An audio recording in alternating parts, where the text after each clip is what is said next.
જય માતાજી દોસ્તો, શું તમને ખબર છે વર્ષમાં કુલ 4 નવરાત્રી આવે છે? માં પહેલી છે ચૈત્ર નવરાત્રી, જે નવી શરૂઆત અને શક્તિનું પ્રતીક છે. બીજી છે અષાઢી નવરાત્રી, જે ગુપ્ત સાધના માટે હોય છે. ત્રીજી છે આસો એટલે કે શારદીય નવરાત્રી, જે વર્ષનો સૌથી મોટો ઉત્સવ, ભક્તિ અને ગરબાનો. ચોથી છે માઘ્ય નવરાત્રી, જે આધ્યાત્મિક સાધના માટે હોય છે. આ વર્ષ 19 માર્ચથી શરૂ થાય છે ચૈત્ર નવરાત્રી, જે 27 માર્ચ પર પૂર્ણ થાય છે. આ ચૈત્ર નવરાત્રી વસંત ઋતુની સાથે એક નવી ઉર્જા અને નવા સંકલ્પ લઈને આવે છે.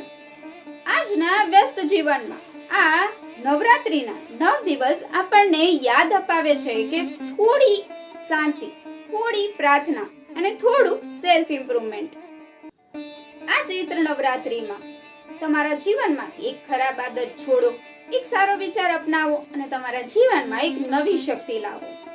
માતા દુર્ગા તમને શક્તિ, શાંતિ અને સફળતા આપે. જય માતાજી. ધન્યવાદ.